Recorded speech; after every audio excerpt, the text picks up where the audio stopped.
Hi friends, இந்த வீடியோவில் வாழைத்தண்டு கூட்டு எப்படி பண்ணணும் பார்த்துடலாங்க. நான் வாழைத்தண்டு எடுத்து வச்சுருக்கேன். எவ்வளோ பெரிய குருத்தாக இருந்தாலும் நமக்கு இந்த சென்டர் போர்ஷன் தாங்க தேவை. வெளியே அந்த லேயராக வரும்ல, அது எல்லாத்தையுமே நம்ம கட் பண்ணிடணும். அப்புறம் ஒரு பெரிய சைஸ் பல்லாரியை குட்டி குட்டியாக கட் பண்ணி வச்சுருக்கேன்.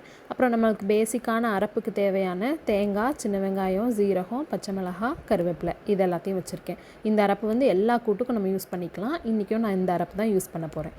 அப்புறம் 2 ஸ்பூன் பாசிப்பருப்பு எடுத்து வச்சுருக்கேங்க. நீங்கள் இதை விட கூட பருப்பு போடுறீங்க அப்படின்னாலும் போடலாம், ரொம்ப நல்லாயிருக்கும் டேஸ்ட்டு. கடுகு எடுத்து வச்சுருக்கேன். இப்போ நம்ம எப்படி பண்ணுறதுன்னு பார்த்துடலாம். அதுக்கிடையில் பாசிப்பருப்பை தண்ணியில் நல்லா வாஷ் பண்ணிவிட்டு ஊற வச்சுக்கோங்க. அது ஒரு சைடில் ஊறிட்டு இருக்கட்டும். இப்போது வாழைத்தண்டை நம்ம க்ளீன் பண்ணி எடுக்கணுங்க. கூட்டு பண்ணுறதுலே இந்த ப்ராசஸ் மட்டும்தான் கொஞ்சம் டைம் ஆகும். இப்படி ரவுண்டாக நம்ம கட் பண்ணிவிட்டு இப்படி கையை வச்சு சுற்றணும் அப்படின்னாலே இந்த நாரெல்லாம் வந்துருங்க.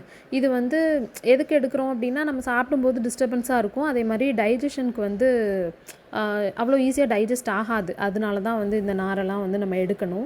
இந்த மாதிரி எல்லாத்தையும் ரவுண்டாக கட் பண்ணிவிட்டு அதை குட்டி குட்டியாக நீங்கள் ஸ்லைஸ் பண்ணும்போதே இதை விட மெல்லிஸாக ஸ்லைஸ் பண்ண முடிஞ்சது, ரவுண்டாக கட் பண்ணுறீங்கல்ல, அப்போவுமே நல்ல மெல்லிஸாக கட் பண்ண முடிஞ்சதுன்னா கட் பண்ணிக்கோங்க. அப்போ உங்களுக்கு கொஞ்சம் கூட நார் இல்லாமல் சூப்பராக வரும். நான் இன்றைக்கி கட் பண்ணியிருந்தப்போ கொஞ்சம் நார்லாம் இருக்க தான் செஞ்சிச்சு. ரொம்ப குட்டி குட்டி நார்லாம் இருக்க தான் செஞ்சிச்சு. ஆனால் நான் அப்படியே தான் போட்டேன். அதே மாதிரி நீங்கள் வெட்டின உடனேயே அதை தண்ணிக்குள்ளே போட்டுருங்க. அந்த தண்ணியில் 2 ஸ்பூன் தயிர் இல்லைன்னா மோர் அதுவும் போட்டுக்கிட்டிங்கன்னா நல்லாயிருக்கும். நான் மொத்தமாக வெட்டிட்டு போட்டுக்கலாம் அப்படின்னு சொல்லிட்டே கட் பண்ணிகிட்டு இருந்தேன். அதுக்கிடையிலே கொஞ்சம் கலர் மாற ஆரம்பிச்சிருச்சு. இதெல்லாம் கட் பண்ணி முடிக்கிறதுக்கு ஒரு 20 மினிட்ஸ் கிட்ட ஆச்சுங்க. க்ளீன் பண்ணி கட் பண்ணி முடிக்கிறதுக்கு. நான் இன்றைக்கி 2 வாழைத்தண்டு எடுத்திருந்தேன். இன்றைக்கி நான் 4 பேருக்கு தான் செய்கிறேன். அதனால் வாழைத்தண்டு 2 எடுத்தனால நான் பருப்பை கம்மி பண்ணிக்கிட்டேங்க. நீங்கள் வாழைத்தண்டை கம்மி பண்ணிவிட்டு பருப்பு கூடையும் சேர்த்துக்கலாம். அதுவும் ரொம்ப நல்லாயிருக்கும். கன்சிஸ்டன்சியும் உங்களுக்கு அந்த நல்ல ஒரு கிளுன்னு வரும். இப்போது நம்ம கட் பண்ணி வச்சுருக்கோம்ல, அந்த வாழைத்தண்டு எல்லாத்தையுமே நான் தண்ணியில் சேர்த்துட்டேங்க. சேர்த்துட்டு உங்ககிட்ட கம்பி இல்லைன்னா ஸ்பூனோட பேக் சைட் மெல்லிசாக ஏதாவது ஸ்பூன் இருந்துச்சு அப்படின்னா அந்த ஸ்பூனோட பேக் சைடு வச்சுட்டு நீங்கள் இந்த வாழைத்தண்டுக்குள்ளே விட்டு நல்லா இப்படி ஃபாஸ்ட்டாக சுற்றுனீங்கன்னு வைங்களேன், மீதி ஏதாவது நார் இருந்துச்சு அப்படின்னா இதில் கோர்த்துட்டு வந்துடும். இப்போ நான் காட்டுறேன் பாருங்கள். இந்த மாதிரி வரும். இப்படி வரும்போது அந்த நாரையும் நீங்கள் எடுத்துடலாம். இது ஒரு 5-6 தடவை இப்படி பண்ணோம் அப்படின்னா பெருசாக இருக்கிற நார் எல்லாமே உங்களுக்கு வந்துடும். இந்த அளவுக்கு நம்ம க்ளீன் பண்ணி எடுத்துக்கிட்டோன்னா இதுவே போதுமானது தான்.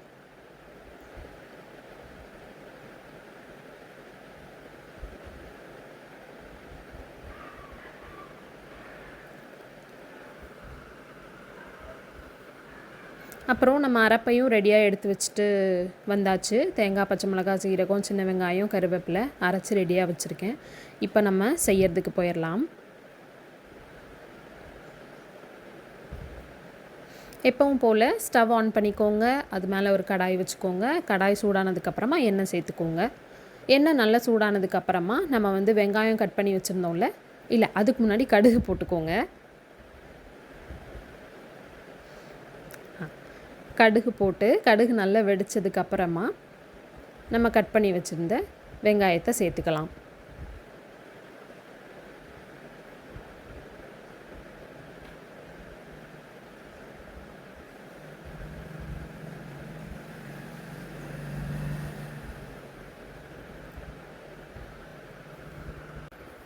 வெங்காயம் வதங்கிறதுக்கு தேவையான உப்பும் நம்ம சேர்த்துக்கலாங்க. அதே மாதிரி எந்த டிஷ் பண்ணாலும் இந்த மாதிரி தாளிப்பு பண்ணுறீங்கல்ல, இப்படி பண்ணும்போது வெங்காயம் நல்ல ப்ரௌன் கலரில் வதங்கி வரணுங்க. அப்போ தான் டிஷ் நல்லா டேஸ்ட்டாக இருக்கும். பார்த்திங்கல்ல எந்த அளவுக்கு கோல்டன் ப்ரௌன் கலர் ஆகி வந்துருச்சுன்ட்டு. இந்த அளவுக்கு நல்லா வதங்கி வரணும்.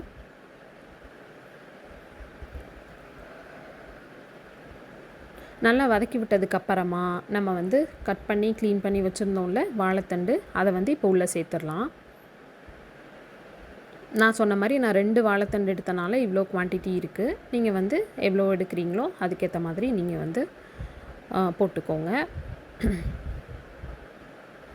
போட்டுட்டு இப்போ இந்த டிஷ்ஷுக்கு தேவையான உப்பை இப்போ நம்ம போட்டுடலாம்.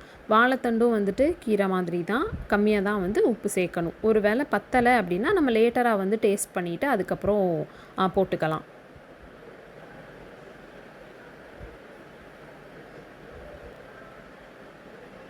வாழைத்தண்டை நல்லா மிக்ஸ் பண்ணி விட்டதுக்கப்புறமா நம்ம வந்து எடுத்து வச்சுருந்தோம்ல பாசிப்பருப்பு, அதை வந்து இந்த ஸ்டேஜில் நம்ம சேர்த்துக்கலாம். நான் வந்து 2 ஸ்பூன் பாசிப்பருப்பை வாஷ் பண்ணி ஊற வச்சுருந்தேன், அதை தான் இப்போ சேர்த்துக்கிட்டேன். பருப்பு சேர்த்ததுக்கப்புறம் வாழைத்தண்டு மூழ்கிற அளவுக்கு தண்ணி ஊற்றி நம்ம மூடி வச்சு நல்லா வேக விடணுங்க. எனக்கு வந்து ஒரு 10 to 15 மினிட்ஸ் ஆச்சு ஃபுல்லாக வெந்து வர்றதுக்கு. அப்பப்போ கிளறி கொடுத்துட்டு டேஸ்ட் பண்ணி பார்த்துட்டு இருந்தேன் வெந்துருச்சா என்னன்னு சொல்லிட்டு. எனக்கு வந்து ஒரு 15 மினிட்ஸ் கிட்ட ஆச்சு. இப்போ மூடி போட்டு வேக வச்சிடலாம். 15 மினிட்ஸ் கழித்து ஓப்பன் பண்ணி பார்த்தப்போ இந்த மாதிரி நம்ம ஃபஸ்ட்டு ஊற்றின தண்ணி எவ்வளோ இருந்துச்சு பார்த்தீங்கல்ல. இப்போ பாருங்கள், தண்ணியே இல்லை, வாழைத்தண்டும் நல்லா வெந்து வந்துருச்சு. நான் டேஸ்ட்டும் பண்ணி பார்த்தேன், உப்பும் கரெக்டாக இருந்தது. இந்த ஸ்டேஜில் நம்ம வந்து அரப்பு ரெடி பண்ணி வச்சுருந்தோம்ல, தேங்காய் அரப்பு, அதை வந்து உள்ளே சேர்த்துடலாம்.